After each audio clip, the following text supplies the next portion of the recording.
Hey guys, today's video is on immigration and the rise of the labor movement between 1865 and 1900, which is the time period we've already been looking at. We're just going to take a closer look now at these two issues.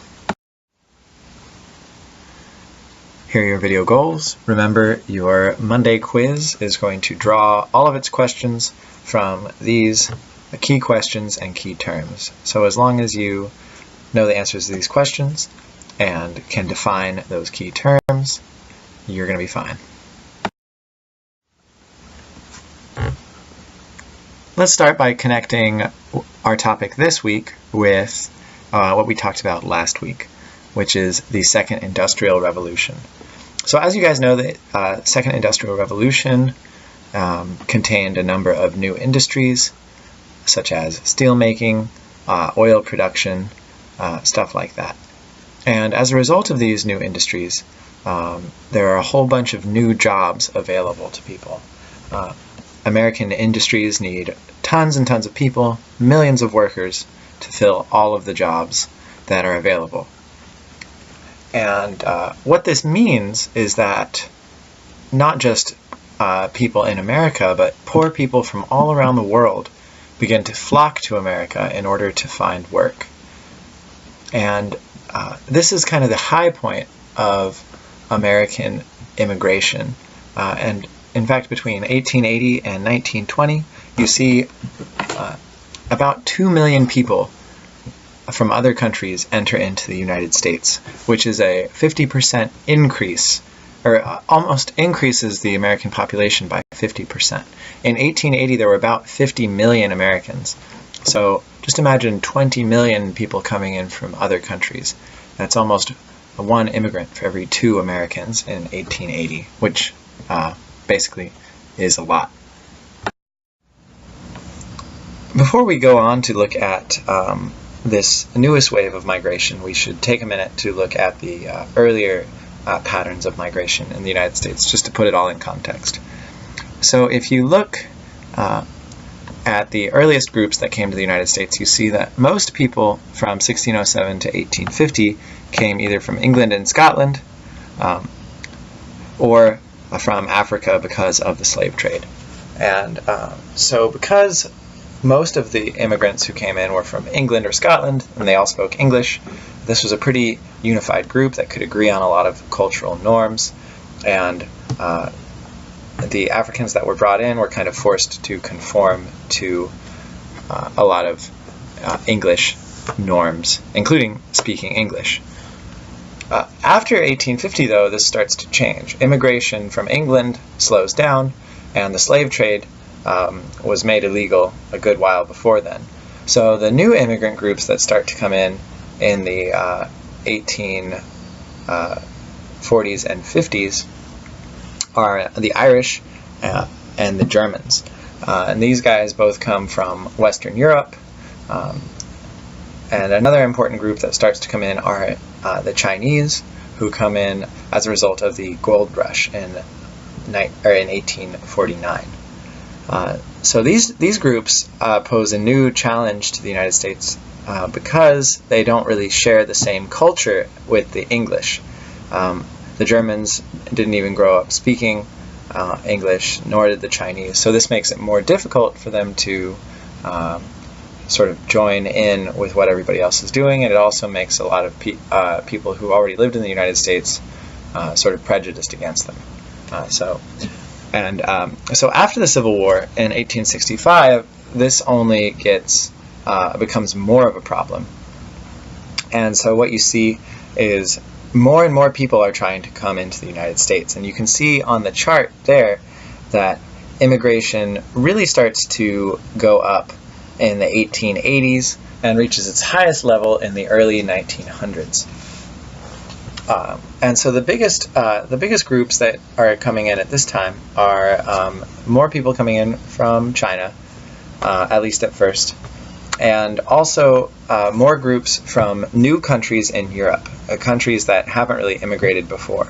And these are poorer countries from the south of Europe and Eastern Europe. We're going to take a closer look at those. So let's start by looking at European immigration. So one thing about all the earlier waves of immigration, except for the Irish, is that these earlier groups from England, from Germany, tended to be pretty well educated and to possess at least some money. You had to have at least a little bit of money to make it across the Atlantic Ocean and to start up a new life in the United States. And so, of course, having money and some education makes it easier to adapt to a new place.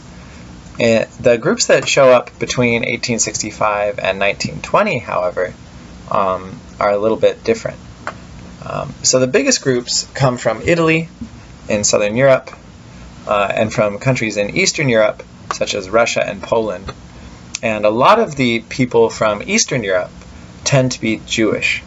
And the main reasons that people are coming from Europe to the United States is that they are fleeing poverty, especially in Italy, where the economy is really bad, or they're fleeing instability and persecution.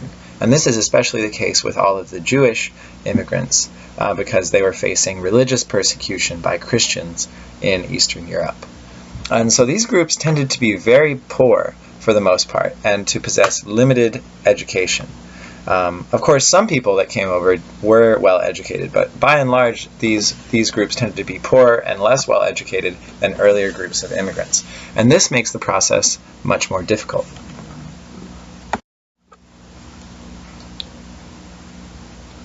The other major group that came in during this time period were the Chinese. And this begins in 1849 with the gold rush. And the main jobs that they're able to find are working in the gold fields, mining for gold, or working on the railroad.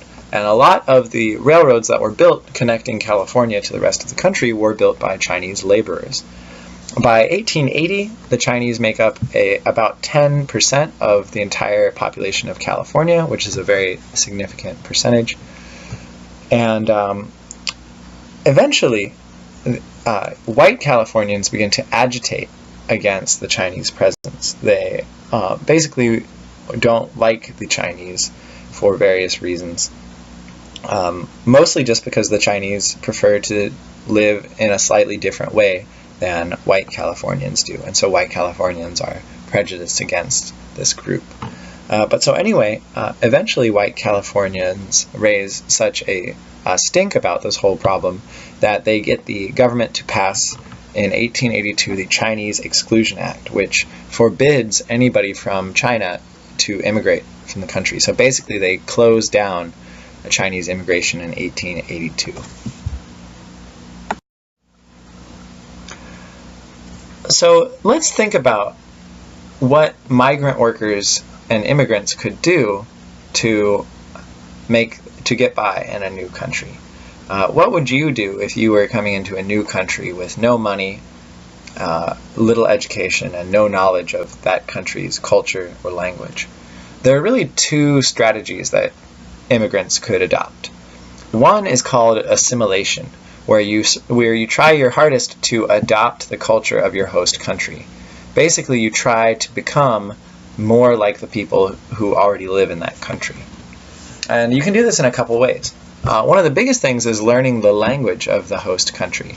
If you are an immigrant to the United States and you want to try and fit in with the rest of the people who live here, one of your best bets is to try and learn English. Another thing you can do is you can send your children to school, and there your children will learn English and they'll learn the skills that they need to get by in the United States, and then your children can teach you some of that stuff. And this is a picture here of an Italian schoolboy teaching his father how to write English. Another way to do it is to try and be accepted by the host communities. So, you start to live the same way, dress the same way, talk the same way, do the same stuff, and hope that the host communities will sort of accept you as an equal. And so that's one way you could try to get by as an immigrant in a new country. Your other option, though, is you could try to stay isolated with other immigrants. And basically you can stick together with other people who came in from the same country and set up your own little community sort of inside the other country. And so one thing you can do is when you come into the new country, you can move into a neighborhood where a bunch of other people from your country live, and form sort of, some people call it an enclave. So like a little city within a city. And this happened a lot. In New York, for example, there's a neighborhood called Chinatown where a lot of Chinese immigrants tended to live. There's also a neighborhood called Little Italy where Italians tended to congregate. Another sort of problematic thing that some immigrants tended to do is they would form gangs. So because immigrants were sometimes excluded from normal jobs and stuff like that, they would turn to illegal activities as a way to get by. And the most famous example of this was the mafia, where Italian immigrants teamed up with each other to form a powerful crime organization that helped to support them and give money to them at the expense of other groups. And really what we see happening with most migrant groups is you see a mix of these two things. Some individuals assimilate more and become more like the people in their host country. Other people tend towards isolation and stick within their own community, and some people choose to form illegal groups. And you see this not just with the Italian mafia, but there's also Irish gangs, a Jewish mob type organization. So yes, those are your two different options. Now what I'd like for us to think about is sort of the challenges and the opportunities of immigration. So the challenges are that when you have a bunch of new workers coming into a country, that means that you get lower pay.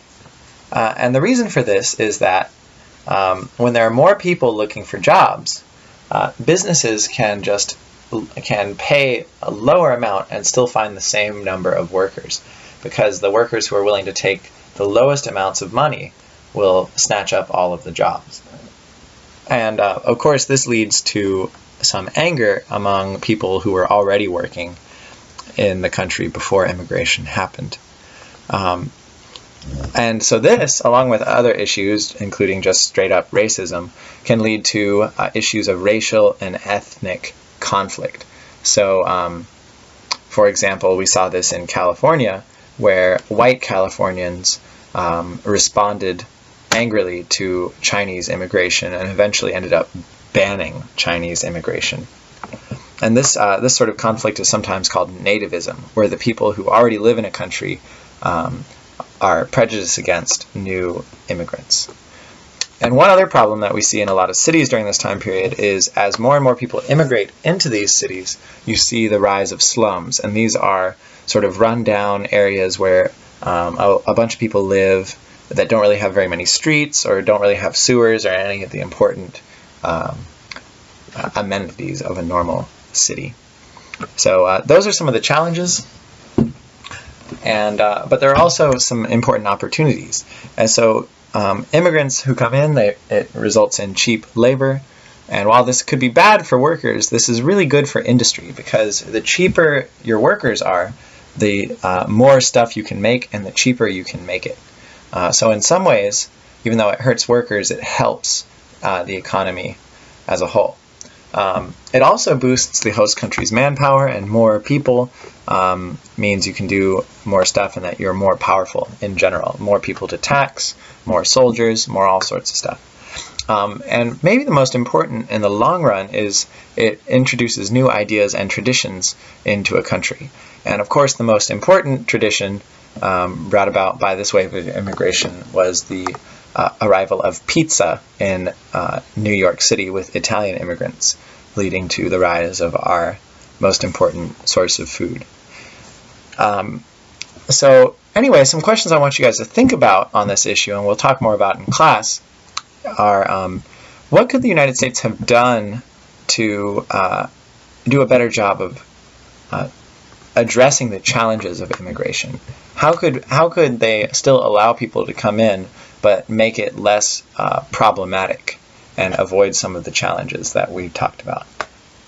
Another question is, do you think it was the right move for America to allow this giant wave of immigration, because a lot of people were arguing that it would have been smarter for the United States to close up its borders and basically to keep all of the jobs and stuff for the people who already lived in the United States. So anyway, we'll talk about that later. There's a picture of the Statue of Liberty on the right, and this was often the first thing that immigrants from Europe would see when they came to New York City. They'd see it rising up on the horizon, and on the base of the Statue of Liberty there's a famous inscription that says, "Give me your tired, your poor, your huddled masses yearning to breathe free, the wretched refuse of your teeming shore." And so this is sort of a declaration by the United States that they are willing to take in the poor people of other countries and sort of turn them into Americans.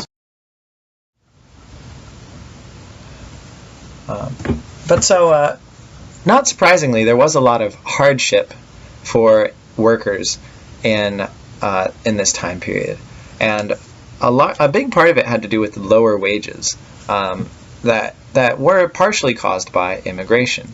But there were bigger problems, and one was that big business tended to squeeze their workers as hard as possible, because the more work your workers do and the less you pay them, the more money the businesses could keep, the more profit they could make. So the businesses tended to force their workers to work long hours for very little pay, and often in very dangerous conditions, because it was cheaper to have dangerous conditions than to make sure everything was totally safe. And so if you're a worker in this time period during the Second Industrial Revolution, what can you do? What could you do to make your life better? Well, you could threaten to quit. You could say to your boss, "Hey, unless you pay me more or you give me shorter hours, I'm going to quit." And if you do that, the business is most likely just going to say, "Fine, quit. We'll just hire somebody new," because there was a huge supply of laborers that they could choose from. You could also try to find a better job, but there really weren't many options or opportunities for education for lower class people. So it's not really clear how you could get a job that was really significantly different or better from the job you already had. You could try to get the government to help. Maybe if you all voted for a particular candidate, he would, or she would, of course a he in this time period, she would help you by passing new laws or something like that. But the problem here is that during the Gilded Age, which is this time period, politics is basically controlled by big business. So there's not very much that poor voters could do to change the way laws were made. And so if none of those things will work, what can you do? Well, one option you still have is that you can organize with other workers to form labor unions. And this is exactly what workers do during this time period. So the basic idea behind a union is this concept called collective bargaining. And the idea is that a single worker doesn't really have any power to bargain with their boss. They don't really have anything that they can use to force the boss to give what they want. But if all the workers get together and form a collective, then they can bargain very powerfully with their bosses. And so the basic idea is that you team up with all the other workers in order to get the company to give you a better deal. And your main tool here, the main power that you have when you all team up, is that you can go on strike, which is where the workers basically threaten to stop working in order to punish their bosses. So if the bosses don't give you what you want, then you will all stop working and the company will lose money. And so how it works in practice is that each worker gives some of his money that he makes from his job to the union that he belongs to. And then the union uses this money to fight against big businesses. And so one thing that they do with this money is that when workers do go on strike, the union will then continue to pay the workers so they can afford not to work. That way the strikes can go on longer. And they can also use this money to pay for lawyers and other well-educated people to represent the unions in their negotiations with the company. And the goals that the unions were working for, the specific goals they worked towards, and eventually got, it's important to realize that they win on a lot of these issues, is they wanted shorter hours, basically an 8-hour workday. They also wanted weekends and holidays, and Labor Day, which is coming up soon, is one of the holidays that the unions got.